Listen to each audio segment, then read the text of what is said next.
नमस्कार दोस्तों, एक बार फिर स्वागत है आपका डिफ्रॉनिक्स अकेडमी में। मेरा नाम है अमन धाकड़ एंड आज हम पढ़ने वाले एक और बहुत इंपॉर्टेंट एंड फंडामेंटल कंसेप्ट जो कि है साइबर किल चेन।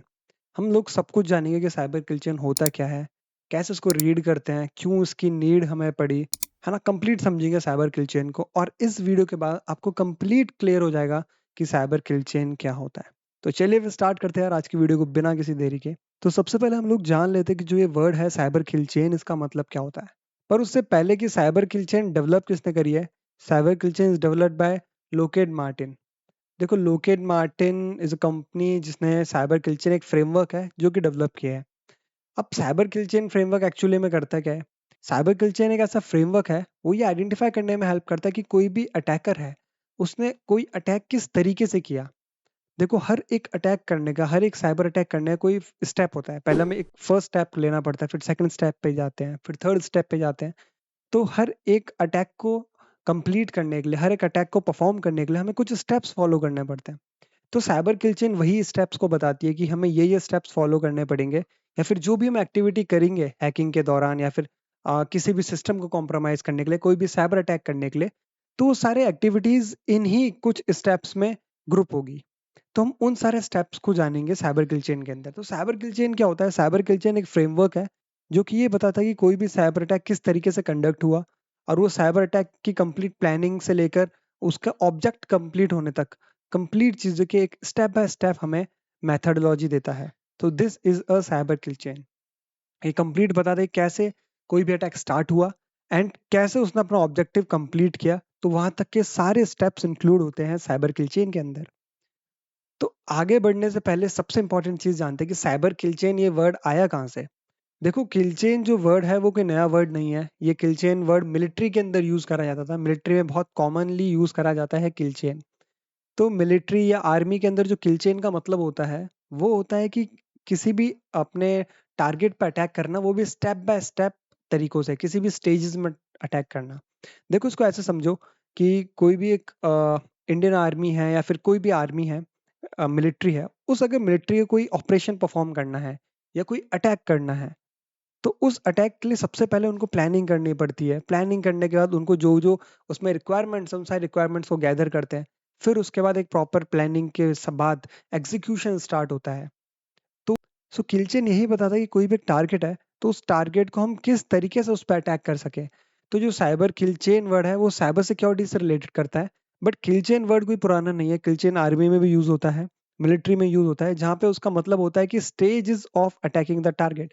मतलब कोई भी टारगेट को हमें अटैक करना है, तो उसमें क्या क्या स्टेजेस फॉलो होते हैं, सो उनको हम किल चेन बोलते हैं। इन सारे ही स्टेजेस को, जैसे बहुत सारे स्टेज, सारे स्टेजेस को मिला के हमारे पास एक चेन बनती है। तो उस चेन को हम लोग बोलते हैं साइबर किल चेन। और अगर हम उसको साइबर सिक्योरिटी से रिलेट करें तो हम उसको साइबर किल चेन बोल देते हैं। आगे बढ़ने से पहले हमारे पास यहाँ पे एक छोटा सा फैक्ट है साइबर किल चेन के बारे में, कि जो साइबर किल चेन है, साइबर किल चेन सिर्फ अटैक करने के लिए काम नहीं आती, ये अटैक को समझने के लिए भी काम आती है कि कोई भी अटैक किस तरीके से हुआ, और अटैक होने के बाद उस अटैक को डिफेंड करने के लिए भी काम आती है। तो ऐसा नहीं है कि साइबर किल चेन सिर्फ रेड टीमिंग में या फिर ऑफेंसिव सिक्योरिटी में काम आती है। ऐसा बिल्कुल नहीं है। साइबर किल चेन डिफेंसिव में भी काम आती है, क्योंकि जो भी अटैक हो रहा है, उस अटैक होने में भी वही सेम स्टेप्स फॉलो होंगे जो अटैक हो रहा है। तो उसको समझने के लिए, उसको प्रोटेक्ट करने के लिए भी हमें ये समझ में आना चाहिए ना कि कोई अटैक किस तरीके से परफॉर्म हुआ है।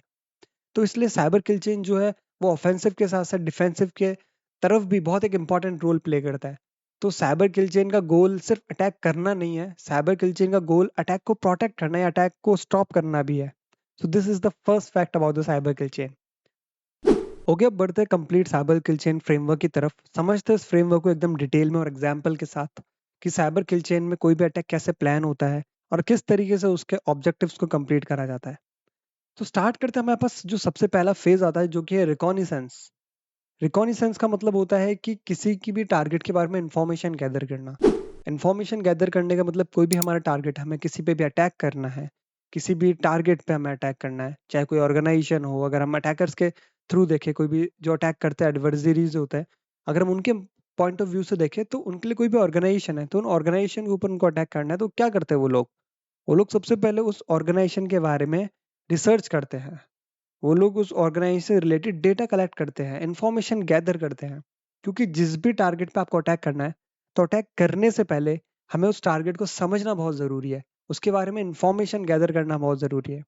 देखो बहुत कॉमन सी चीज़ें हम लोग कई बार सुनते हैं कि किसी भी दुश्मन को अगर हमें हराना है ना, तो उसके बारे में इन्फॉर्मेशन होना बहुत ज़रूरी है। अगर हमें अपने दुश्मन के बारे में ही पता है कि हमारा दुश्मन है कौन, तो उसको हराना काफ़ी ज़्यादा आसान हो जाता है। इसलिए रिकॉग्निसेंस जो सबसे ज़्यादा टाइम जो स्पेंड करा जाता है अटैकर्स के थ्रू, वो है रिकॉग्निसेंस प्रोसेस में। तो रिकॉग्निसेंस के अंदर हम लोग क्या करते हैं, बेसिकली इन्फॉर्मेशन गैदर करते हैं। इन्फॉर्मेशन गैदर करते हैं। अब यार इन्फॉर्मेशन के अंदर हम लोग बहुत सारी टाइप की इन्फॉर्मेशन गैदर करते हैं। अगर कोई उसकी कोई भी ऑर्गेनाइजेशन है, उस ऑर्गेनाइजेशन में कौन-कौन सी वेबसाइट्स उससे रिलेटेड है, उसके नेटवर्क से रिलेटेड इन्फॉर्मेशन कि वो, और जो वेबसाइट्स हैं उनके डोमेन्स कौन से हैं, सब डोमेन क्या है उन वेबसाइट्स के, प्लस उनके जो ऑर्गेनाइजेशन में एम्प्लॉइज़ काम कर रहे हैं, वो एम्प्लॉइज़ कौन-कौन से रोल्स में एम्प्लॉइज़ हैं, उनके पास एक्सेस क्या-क्या है, उन एम्प्लॉइज़ के ईमेल एड्रेस कलेक्ट करते हैं, जो भी उनसे एसोसिएटेड हैं, उनके कंपनी के ईमेल एड्रेस कलेक्ट करते हैं, फ़ोन नंबर्स कलेक्ट करते हैं। फिर उसके बाद हम आगे जाके कहीं जाके हम लोग अपना अटैक प्लान करते हैं। बट अटैक प्लान करने से पहले ही हमारे पास बहुत इंपॉर्टेंट होता है कि इंफॉर्मेशन गैदर करना। अब इसको ऐसे समझो कि मान लो हम किसी ऑर्गेनाइजेशन पे, सपोज एक ऑर्गेनाइजेशन है हमारे पास, एक्स ऑर्गेनाइजेशन। ओके, ट्विटर वाला एक्स नहीं है, मतलब कोई भी ऑर्गेनाइजेशन हो सकती है हमारे पास, एक्स वाई जेड कोई भी एक ऑर्गेनाइजेशन है। तो उस ऑर्गेनाइजेशन के ऊपर कोई भी अटैकर होता है, वो किस तरीके से चीज़ों को प्लान करता है कि एग्जाम्पल के थ्रू समझते हैं। सपोज करो हमारे पास एक एक्स वाई जेड ऑर्गेनाइजेशन है। उस ऑर्गेनाइजेशन से रिलेटेड हम लोग सबसे पहले क्या करेंगे, इन्फॉर्मेशन गैदर करेंगे कि उस ऑर्गेनाइजेशन के वेबसाइट्स कौन-कौन सी है, उनके एप्लीकेशंस कौन-कौन सी है, डोमेन, सब डोमेन्स, डीएनएस रिकॉर्ड्स निकालेंगे। फिर हम उनके नेटवर्क के थ्रू देखेंगे उनके नेटवर्क्स में क्या-क्या है ना? फिर नेटवर्क पे भी जाने से पहले हम लोग उनके एम्प्लॉइज़ के बारे में देखेंगे, कौन-कौन से एम्प्लॉइज़ वहाँ पे वर्क करते हैं, कौन-कौन से टीम्स हैं वहाँ पे, और अगर उस कंपनी की कोई-कोई ब्रांच है, उस ऑर्गेनाइजेशन की कोई ब्रांचेज़ हैं, तो उन ब्रांच को भी देखेंगे कि उन ब्रांच से हमें क्या डिटेल मिल सकती है। तो ये सारी की सारी हम लोग इन्फॉर्मेशन गैदर करते हैं। तो सपोज़ करो कि हमें यहाँ पे एक इन्फॉर्मेशन मिलती है, कोई भी एक हम एक सिंपल एक अटैक प्लान करके देखते हैं इस पूरी किल चेन में। सपोज़ करो कोई भी एक कंपनी है, उस कंपनी अगर हमें उसके एम्प्लॉयी की ईमेल आईडी मिलती है, तो हम उस ईमेल आईडी को किस तरीके से यूज़ करते हैं, कंप्लीट अटैक प्लान करते हैं हम यहाँ पे। देखते हैं कि कैसे कोई अटैक हो सकता है। तो एक छोटा-सा हम सिनेरियो यहाँ पे प्लान करते हैं। तो सपोज़ करो एक और कोई भी कंपनी या ऑर्गेनाइजेशन है, हमें उसके कुछ एम्प्लॉइज़ की ईमेल आईडी मिलती है। तो यहाँ पे सपोज़ करो हमें एक एम्प्लॉयी की ईमेल आईडी मिली है, जो कि उसकी ऑर्गेनाइजेशनल आईडी है, जो कि है john@company.com। सपोज़ करो ये उसकी ईमेल आईडी है, जो कि ऑर्गेनाइजेशन ईमेल आईडी है।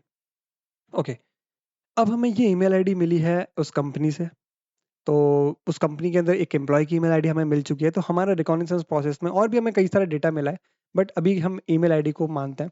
तो हमें एक इन्फॉर्मेशन मिल चुकी है, तो उसके बाद हमारा अगला प्रोसेस आता है वेपनाइजेशन। देखो वेपनाइजेशन वो फेज़ होता है जिसके अंदर हम किसी पे भी अटैक करने से पहले अपने वेपन्स को प्रिपेयर करते हैं। अगर हम आर्मी का एग्जांपल लें, मिलिट्री का एग्जांपल लें, तो मिलिट्री में क्या होता है, सबसे पहले हमारा कोई भी टारगेट है जिस पे हमें अटैक करना है, हम उसकी इन्फॉर्मेशन लेते हैं। फिर उसके बाद उसी के अकॉर्डिंग हम लोग अपना वेपन प्रिपेयर करते हैं कि हमें कौन-कौन से वॉर के अंदर या अटैक के अंदर कौन-कौन से हमें वेपन्स लेके जाने हैं। सिंपली साइबर सिक्योरिटी केस में वेपन्स अलग चीज़ होती है कि हमें जो भी हमने इन्फॉर्मेशन गैदर करी है, अब उस इन्फॉर्मेशन के अकॉर्डिंग अटैक प्लान करा जाता है कि अब हमारे पास बहुत सारी सेट ऑफ इन्फॉर्मेशन आ गई है। अब उस पूरी इन्फॉर्मेशन से हम कैसे-कैसे अटैक कर सकते हैं और कैसे हम लोग कॉम्प्रोमाइज़ कर सकते हैं। देखो, इन्फॉर्मेशन हमें मिलती है उसके अकॉर्डिंग अटैक प्लान करा जाता है। तो कई सारे अटैक प्लान हो सकते हैं एक कुछ सेट ऑफ इन्फॉर्मेशन के थ्रू। तो हमारे पास यहाँ पे सपोज़ करो हमें यहाँ पे एक एम्प्लॉयी की ईमेल आईडी मिली है, तो हम लोग कौन-कौन सा अटैक यहाँ पे परफ़ॉर्म कर सकते हैं। तो वो अब हम आगे मैप करेंगे। तो वेपनाइज़ेशन प्रोसेस के अंदर क्या होता है, हम लोग अपना वेपन रेडी करते हैं। मतलब कोई भी एक ऐसा पेलोड हम लोग रेडी करेंगे जो हमें आगे जाके सेंड करना है। तो हम साइबर की सिक्योरिटी के टर्म्स में या फिर हैकिंग के टर्म्स में हम लोग यहाँ पे पेलोड्स का एग्ज़ाम्पल लेते हैं कि पेलोड्स कोई एक्सप्लॉइट हम लोग डेवलप करेंगे, कोई पेलोड हम लोग डेवलप करेंगे, तो हमारा वेपनाइज़ेशन के अंदर आ जाता है। बट हमारे पास यहाँ पे एक कंपनी की ईमेल आईडी है, मतलब कंपनी के एम्प्लॉयी की एक ईमेल आईडी है, तो हम लोग यहाँ पे वेपनाइजेशन के अंदर हमला हमारा क्या स्टेप रहेगा, हम लोग क्या जनरेट कर सकते हैं? कोई मलिशियस पीडीएफ, हमारे लिए वेपन क्या होगा? कोई मलिशियस पीडीएफ या फिर कोई मलिशियस हमने कोई डॉक्यूमेंट जनरेट कर दिया। अ, मलिशियस सपोज़ करो मैंने मलिशियस पीडीएफ हमें यहाँ पे एक जनरेट कर दिया है। तो अब हमारे हमें इन्फॉर्मेशंस हमें एक एम्प्लॉयी की आईडी मिल गई। वेपनाइजेशन में हमने अपना वेपन जनरेट कर दिया, या तो कोई पेलोड हो सकता है, कोई एक्सप्लॉइट हो सकता है ना? तो हमने पर यहाँ पे एक मैलिशियस पीडीएफ जनरेट करी है जो कि हमारा वेपन है, इस केस में। ठीक है, अब हमारे पास 2 इंपॉर्टेंट चीज़ें हो गई, हमारे हमने रिकॉग्निसेंस कर लिया, टारगेट की इन्फॉर्मेशन गैदर कर लिया, हमने अपना वेपन क्रिएट कर लिया है। अब हमारे पास अगली जो चीज़ आती है, जो कि है डिलीवरी। देखो बहुत फंडामेंटल चीज़ है। अब हमारे पास वेपन भी बन चुका है, हमने इन्फॉर्मेशन भी गैदर करी है। अब वो वेपन को हमें अगले तक, हमारे जो मलिशियस कोड है, हमारे जो मलिशियस पीडीएफ है, अब हम अगले तक पहुंचाएंगे कैसे, हमारे टारगेट तक कैसे पहुंचाएंगे? तो उस पहुंचाने वाले प्रोसेस को बोलते हैं डिलीवरी। मतलब जो भी आपने बनाया है, आपने जो भी पेलोड बनाया, एक्सप्लॉइट बनाया है, उस एक्सप्लॉइट को कैसे आप अपने टारगेट तक डिलीवर करवाओगे, वो पूरे स्टेप्स आते हैं डिलीवरी में। देखो इसके अंदर कई सारी चीजें इंक्लूड होती है, जैसे फिशिंग। हम लोग फिशिंग ईमेल करते हैं, एक्चुअली हम नहीं करते, जो भी अटैकर्स होता है वो फिशिंग ईमेल करते हैं। फिशिंग करके यूजर को ट्रिक करते हैं कोई भी मलिशियस चीज डाउनलोड करने में, कोई मलिशियस लिंक पे क्लिक करने में। उसके साथ साथ बहुत कॉमन एग्जांपल है कि किसी के यूएसबी के थ्रू अगर हम उसमें कुछ इंस्टॉल करवा देते हैं, सो दैट्स आल्सो कॉमन वे। देखो अगर हम इंडिया जैसी कंट्री में बात करें जहाँ पे साइबर अवेयरनेस थोड़ी कम है, तो उस कंट्री में किसी को भी अगर हमें ट्रिक करना है या किसी को भी डिवाइस में, सिस्टम में अगर हमें मालवेयर इंस्टॉल करवाना है, तो इतना इजी है। हमें सिर्फ कुछ नहीं करना कि सिंपल एक पेन ड्राइव लेनी है ब्रांड न्यू, अगर वो पेन ड्राइव के अंदर मालवेयर इंस्टॉल करके किसी एक गाड़ी पे रख दो। सो सिंपली इंडिया में लोगों को इतना होता है कि बिना किसी अवेयरनेस के वो डायरेक्टली उन्हें कोई पेन ड्राइव मिली एंड अपने सिस्टम में लगा के इंसर्ट करके चेक करते कि उसके अंदर क्या कंटेंट है। देखो बहुत सिंपल चीज़ है, अगर आपको भी कभी ऐसा कोई डिवाइस मिलता है, कोई पेन ड्राइव मिलती है, कोई यूएसबी मिलता है, तो डायरेक्टली उसको इंसर्ट ना करें। उसके पहले पता लगाया जाए कि उसको डिकंटेमिनेट किया जाए कि यार इसके अंदर कुछ कंटेमिनेटेड चीज़ तो नहीं है, उसको आइडेंटिफाई किया जाए। और अगर कोई फाइल होती है, अगर कोई, देखो बहुत कॉमन है कि डिलीवरी के अंदर हम किसी भी फॉर्मेट में चीज़ों को डिलीवर कर सकते हैं, चाहे फिशिंग ईमेल के थ्रू करें, चाहे यूएसबी के थ्रू करें, चाहे हम किसी के थ्रू कोई चीज़ डाउनलोड करवा दें, हम स्टेगनोग्राफी के थ्रू करें। तो बहुत सारे मेथड्स होते हैं हमारे पास डिलीवरी के। सो मोस्ट कॉमन जो मेथड होता है और मोस्ट इफेक्टिव जो मेथड होता है, वो यहाँ पे होता है फिशिंग। देखो फिशिंग भी कई टाइप की होती है, बट जो फिशिंग जो मेथड होता है, वो one of the strongest method है ट्रिक करने का। सो अब हमारे पास, हमने यहाँ पे मलिशियस पीडीएफ भी जनरेट कर लिया है। अब मलिशियस पीडीएफ को हम लोग सेंड करवाएंगे एक फिशिंग मेल के थ्रू, एक फिशिंग मेल के थ्रू। अब सपोज करो हमने एम्प्लॉय में कोई भी एक फिशिंग फिशिंग मेल हमने जनरेट किया। फिशिंग मेल का एग्जांपल बहुत कॉमन एग्जांपल है, जैसे हमने जॉन का हमने यहाँ पे ईमेल आईडी गैदर करी, फिर हमने एक पीडीएफ बनाया। अब हम एक फिशिंग मेल बनाते हैं, जैसे सपोज आईटी सपोर्ट की तरफ से, उन्हीं की कंपनी का आईटी सपोर्ट की तरफ से, कि हम आईटी सपोर्ट से बोल रहे हैं एंड आपके सिस्टम को इम्प्रूवमेंट की, या फिर आपने सिस्टम का पासवर्ड चेंज करने का ट्राई किया, नहीं किया तो इस लिंक पे क्लिक करो, है ना। इस टाइप से फिशिंग ईमेल बनाते हैं, तो जो कि बहुत ऑथेंटिकेट लगता है। फिशिंग ईमेल करना, फिशिंग करना, ये भी खुद में एक आर्ट है। इसके भी प्रोफेशनल्स होते हैं जो कि प्रोफेशनली सिर्फ फिशिंग करते हैं। ये भी अपने आप में बहुत कॉम्प्लिकेटेड टास्क है, क्योंकि फिशिंग उतना ही एक्यूरेट होना चाहिए जितना एक रियल अटैक या फिर एक रियल सिनेरियो होता है। जो रियल ईमेल आता है उतना ही एक्यूरेट हमारा फिशिंग ईमेल भी होना चाहिए। इसलिए फिशिंग के भी अलग एक्सपर्ट्स होते हैं जो कि सिर्फ फिशिंग में ही एक्सपर्ट होते हैं। अगर हम रेड टीमिंग ऑपरेशन के बारे में बात करें, तो रेड टीमिंग के अंदर क्या होता है कि रेड टीमिंग में बहुत सारे लोगों को मिलके हम एक रेड टीम बनाते हैं। तो उसके अंदर जो बहुत सारे लोग होते हैं, सबका स्किल सेट सेम नहीं होता, सब लोग अलग अलग चीज़ों में एक्सपर्ट होते हैं। कोई फिशिंग में एक्सपर्ट है, कोई कमांड एंड कंट्रोल में एक्सपर्ट है, कोई एक्सप्लॉइट डेवलपमेंट में एक्सपर्ट है, कोई मालवेयर के अंदर एक्सपर्ट है, कोई फायरवॉल को बाईपास करने में एक्सपर्ट है।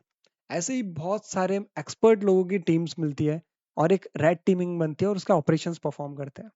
तो उसी तरीके से डिलीवरी के अंदर जो हम क्या करते हैं, हम लोग सपोज करो हम यहाँ पे एक फिशिंग ईमेल बनाया and उस फिशिंग मेल के थ्रू हम लोग ट्रिक करेंगे एक जॉन को उस फिशिंग मेल के थ्रू फंसाने का एंड आगे कॉम्प्रोमाइज करने का। हमारे अटैक के अंदर हमने रिकॉनिसेंस के थ्रू जॉन का ईमेल हमने फाइंड आउट किया, फिर एक मलिशियस पीडीएफ हमने वेपनाइजेशन के अंदर बनाई, फिर उस पीडीएफ की डिलीवरी हमने करी फिशिंग मेल के थ्रू। ओके, फिशिंग मेल के थ्रू हमने डिलीवर कर दिया। फिर हमारे पास अगला जो इंपॉर्टेंट स्टेप आता है, जो कि है एक्सप्लॉइटेशन। देखो एक्सप्लॉइटेशन का मतलब होता है कि किसी भी वल्नरेबिलिटी को या किसी भी सिस्टम को या इवन ह्यूमन को एक्सप्लॉइट करना, उसकी कमी को एक्सप्लॉइट करना, उसको बोलते हैं एक्सप्लॉइटेशन। देखो सबसे ज्यादा जो वल्नरेबल जो एसेट है या फिर जो सबसे ज्यादा जो वल्नरेबल चीज है, वो है ह्यूमन। ह्यूमन को ट्रिक करना ज्यादा इजी होता है रादर देन किसी मशीन को ट्रिक करने को या मशीन को कॉम्प्रोमाइज करने को। क्योंकि एक फिशिंग मेल पर अगर जॉन क्लिक कर देता है, तो सिंपली उसके डिवाइस में हमारा चीज़ें इंस्टॉल हो जाएगी, हमारा मालवेयर इंस्टॉल हो जाएगा, राइट? सो एक्सप्लॉइटेशन के अंदर हम लोग क्या करते हैं कि एक्सप्लॉइट करते हैं। अगर कोई वल्नरेबिलिटी हमें मिलती है सपोज करो, तो हम उस वल्नरेबिलिटी को एक्सप्लॉइट करके अंदर एंटर करने का ट्राई करते हैं। तो हमारे केस में हम लोग ने फिशिंग मेल करा है, तो हमने जैसे फिशिंग मेल हमने सेंड किया किसको, जॉन को, एंड जॉन अगर उस पर क्लिक कर देता है उस फिशिंग मेल पे, सो यहाँ पे जॉन क्या हो जाता है, एक्सप्लॉइट हो जाता है। तो यहाँ पे सपोज करो जॉन ने क्लिक कर दिया फिशिंग मेल पे, तो फिशिंग मेल पे क्लिक करने के बाद क्या है, जॉन एक्सप्लॉइट हो गया। अब जॉन ने मेल पे क्लिक कर लिया और हमारे इस मलिशियस पीडीएफ पे क्लिक कर दिया, तो अब क्या हो जाएगा, हमारा मलिशियस पीडीएफ इंस्टॉल हो जाएगा सिस्टम में। जो हमारा अगला प्रोसेस आता है इंस्टॉलेशन के अंदर। अब इंस्टॉलेशन के अंदर हम लोग क्या करते हैं कि इंस्टॉलेशन के अंदर हम लोग कोई भी मलिशियस हमारा कोड, हमारा मालवेयर हम लोग इंस्टॉल करवाते हैं। जैसे हम लोग कोई बैकडोर इंस्टॉल करवाते हैं, हम कोई ट्रोजन इंस्टॉल करवाते हैं, रैनसमवेयर बहुत कॉमन है इंस्टॉल करवाना, इंस्टॉल होता है। अब इंस्टॉलेशन के बाद क्या होता है कि अगर आपने एक बार किसी भी सिस्टम का एक्सेस ले लिया और आपके पास जब तक आपका ऑब्जेक्टिव कंप्लीट नहीं हो जाता तब तक आपके पास वो सिस्टम का एक्सेस होना चाहिए। ऐसा नहीं है कि एक बार आपने एक्सेस ले लिया, एक बार कोई मशीन हैक कर ली तो बस आपका काम हो गया, ऐसा नहीं है। तो एक्सेस बना रहे, तो इसलिए हम लोग इंस्टॉलेशन प्रोसेस पे जाते हैं, जहाँ पे हम लोग कोई मालवेयर, कोई अपना पेलोड हम लोग इंस्टॉल करवाते हैं, कोई बैकडोर इंस्टॉल करवाते हैं। तो हमारे केस में हम लोग यहाँ पे जो इंस्टॉल करवा रहे हैं वो है फिशिंग मेल के थ्रू हमने यहाँ पे एक बैकडोर इंस्टॉल करवाया है। अब जिसको नहीं पता, मैं बता देता हूँ कि बैकडोर एक्चुअली में होता क्या है। देखो बैकडोर सिंपली एक पीछे का दरवाजा, हम जैसे बोलते हैं ना नॉर्मल लैंग्वेज की, बैकडोर मतलब पीछे का दरवाजा। सपोज करो एक हमारे पास एक अटैक सरफेस है, ये पूरा एक हमारे पास सपोज करो एक अटैक सरफेस है। इस पूरे अटैक सरफेस में जैसे ही हमारा पीडीएफ यहाँ पे इंस्टॉल होती है सिस्टम में, हमारी पीडीएफ, जैसे हमारी पीडीएफ इंस्टॉल हो गई सिस्टम में, तो इंस्टॉल होने के बाद हमारी पीडीएफ क्या करेगी, एक पोर्ट ओपन कर देगी उस सिस्टम में। और वो पोर्ट किसको कनेक्ट करेगा, वो पोर्ट कनेक्ट करेगा हमारे अटैकर को उस सिस्टम के थ्रू। अब जब कभी भी हमारे अटैकर को अगर उस सिस्टम में घुसना है या उस सिस्टम में अटैक करना है या फिर उस सिस्टम में दोबारा कनेक्ट होना है, तब उसको वापस से इतना सब कुछ करने की जरूरत नहीं है। अब वो डायरेक्टली जो पोर्ट वहां पे ओपन करा है उस पोर्ट के थ्रू वहां पे एंटर कर सकता है और अपने बाकी के जो ऑब्जेक्टिव्स है उनको कंप्लीट कर सकता है। तो इसलिए बैकडोर ओपन करना ये प्रोसेस होता है, इंस्टॉलेशन के अंदर आता है। या फिर हम कोई भी मालवेयर इंस्टॉल करवाते हैं, ये सारा प्रोसेस आता है हमारे इंस्टॉलेशन फेज के अंदर। आई होप ये चीज आपको यहाँ तक क्लियर होगी। सो हमारे जो हमने अभी तक अटैक प्लान किया, जिसमें हमने सबसे पहले जॉन की आईडी कलेक्ट करी, फिर हमने अपना मलिशियस पीडीएफ बनाया, फिर मलिशियस पीडीएफ को फिशिंग के थ्रू डिलीवर करवाया। डिलीवर करवाने के बाद जैसे ही जॉन क्लिक करता है उस ईमेल पे, फिशिंग ईमेल पे, और उस पीडीएफ पे क्लिक करता है, तो एक्सप्लॉइटेशन हमारा प्रोसेस कंप्लीट हो जाता है। फिर जैसे उस पर क्लिक करने के बाद हमारा मालवेयर इंस्टॉल हो जाता है जॉन के सिस्टम में, तो हमारे यहाँ पे बैकडोर ओपन हो जाता है। सो हमारा इंस्टॉलेशन तक स्टेप कंप्लीट है। अब इसके बाद आता है हमारे सबसे इंपॉर्टेंट दो स्टेप्स, जिसमें से एक है हमारा कमांड एंड कंट्रोल। देखो कमांड एंड कंट्रोल का मतलब ये होता है, एक बार जब हमें एक्सेस मिल गया सिस्टम का, तो अब हम उसके बारे में हमारा ऑब्जेक्टिव कंप्लीट करने के हम लोग क्या करेंगे, कमांड देंगे। कमांड एंड कंट्रोल में हम लोग क्या करेंगे, कमांड देंगे। सपोज करो इसके अंदर हम लोग क्या करते हैं, कमांड देते हैं। कमांड इन द सेंस, एक बार हमें यहाँ पे सिस्टम है, हमने सिस्टम का एक्सेस ले लिया, ये अटैकर है। अटैकर ने एक बार जॉन के सिस्टम का एक्सेस ले लिया, क्या हो गया, एक्सेस ग्रांटेड हो गया। हमें क्या हो गया, एक्सेस ग्रांट हो गया। तो अब क्या करेगा कि जो अटैकर है, ये अटैकर की मशीन है ए, अब ये अटैकर इस पे एक बार सिस्टम ग्रांट हो गया, तो अब इस पे क्या करेगा, इसको कमांड देगा। अब यहाँ से इंफॉर्मेशन को डंप करेगा, है ना, जो भी इसको इंफॉर्मेशन चाहिए, या आगे अगर इसको एक्सपेंड करना, अपने प्रिविलेजेस बढ़ाने हैं, जिसको प्रिविलेज एक्सेलेशन बोलते हैं, तो वो करेगा। सपोज करो कि जॉन एक नॉर्मल एम्प्लॉय है जो कि सेल्स में काम करता है। हमने सेल्स में काम करता है जॉन, जो उसके पास ज़्यादा प्रिविलेजेस नहीं है, बट हमने जॉन का जैसे सिस्टम एक्सेस किया तो हमें पता लगा जॉन और भी कई लोगों से कनेक्टेड है जिनके पास हाई प्रिविलेजेस है देन जॉन। तो हम लोग क्या करेंगे, उन सारे लोगों का सिस्टम कॉम्प्रोमाइज करने का ट्राई करेंगे, मतलब जॉन के बिहाफ पे हम लोग मेल करवाएंगे उन लोगों को, इस तरह कुछ अटैक प्लान करेंगे, और जैसे वो लोग उस मेल को ओपन करेंगे तो उनका भी सिस्टम कॉम्प्रोमाइज हो जाएगा। फिर हमारे पास हाई प्रिविलेज सिस्टम का एक्सेस होगा। तो इस तरीके से कमांड एंड कंट्रोल के अंदर हम लोग क्या करते हैं, एक बार सिस्टम का एक्सेस आने के बाद हम अपनी कमांड्स को एग्जीक्यूट करवाते हैं और पूरे के पूरे सिस्टम को हम लोग कंट्रोल करते हैं। तो this is the fundamental concept of command and control. देखो कमांड एंड कंट्रोल भी अपने आप में एक स्किल है। कमांड एंड कंट्रोल के लिए हम लोग बहुत सारे C2 सर्वर्स यूज कर सकते हैं। कमांड एंड कंट्रोल को C2 भी बोलते हैं। तो हम लोग बहुत सारे C2 सर्वर यूज करते हैं। जैसे कि मेटास्प्लॉइटेबल आप फ्रेमवर्क आप लोगों ने यूज किया होगा या सुना होगा। तो मेटास्प्लॉइटेबल फ्रेमवर्क भी क्या है, ये भी एक C2 सर्वर ही है। तो मेटास्प्लॉइट के थ्रू हम क्या करते हैं, मेटास्प्लॉइट के थ्रू भी हम पेलोड को डिलीवरी करते हैं। फिर उसके बाद एक बार इंस्टॉल हो गई चीज़ें, फिर हमारे पास मेटापिटर सेशन ओपन हो जाता है। तो मेटापिटर सेशन ओपन होने के बाद फिर हम लोग क्या करते हैं, हम लोग उस सिस्टम से इंटरेक्ट करना चालू करते हैं। तो जो इंटरेक्ट करना चालू करते हैं वो कमांड एंड कंट्रोल फेज में आता है। तो उसके लिए हमारे पास C2 सर्वर होते हैं। तो C2 सर्वर बहुत सारे अलग-अलग आते हैं, कुछ पेड आते हैं, कुछ फ्री आते हैं। जैसे कोबाल्ट स्ट्राइक बहुत फेमस C2 सर्वर है, जो कि पेड है एंड बहुत सारे अटैक्स में यूज़ हुआ है। और हम इसको आगे भी पढ़ेंगे इन सारी चीज़ों को। So command and control I hope आपको समझ में आ गया होगा कि कोई भी एक सिस्टम का मशीन का एक्सेस होने के बाद हम उसको कंट्रोल करते हैं। अनदर इम्पोर्टेंट जो चीज़ हमारे पास है लास्ट में, एक्शन ऑन ऑब्जेक्टिव। अब हमने जो भी हमने काम किया, हमने कंप्लीट एक्सेस ले लिया है, अब हमें हमारा ऑब्जेक्टिव कंप्लीट करना है।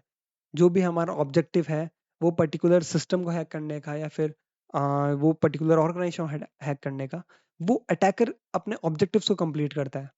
जैसे अगर उसको कोई भी डेटा स्टील करना है, तो अपने डेटा स्टील करने का ऑब्जेक्टिव वो करेगा। कोई कॉम्प्रोमाइज़ करना है या कोई रैनसमवेयर इंस्टॉल करवाना है, तो वो सारी चीज़ों को इंस्टॉल करा के सब चीज़ों को एन्क्रिप्ट करवाएगा। तो इस तरीके से जो भी उनका ऑब्जेक्टिव है, उन सारे ऑब्जेक्टिव को फुलफिल किया जाता है हमारे एक्शन एंड ऑब्जेक्टिव फेज़ के अंदर। तो इसके अंदर क्या करा जाता है, जो भी हमारे ऑब्जेक्टिव्स हैं, उन सारे के सारे ऑब्जेक्टिव्स को हम लोग क्या करते हैं, फुलफिल करवाते हैं। We complete our objective. अब हर एक अटैक हम लोग जो प्लान करते हैं ना, हर एक अटैक प्लान करने के पीछे कोई ऑब्जेक्टिव होता है, कोई मकसद होता है। तो वो सारा मकसद हम लोग लास्ट में या वो सारा ऑब्जेक्टिव हम लोग कंप्लीट करवाते हैं एज एन अटैकर। अब ये जो मैंने आपको कंप्लीट सिनेरियो बताया, तो ये जो सारा सिनेरियो था, जो हमने एक अटैक कंप्लीट प्लान करके देखा कि किस किस तरीके से चीज़ें होती है, ये सारा का सारा जो है साइबर किल चेन के फेजेस में आता है।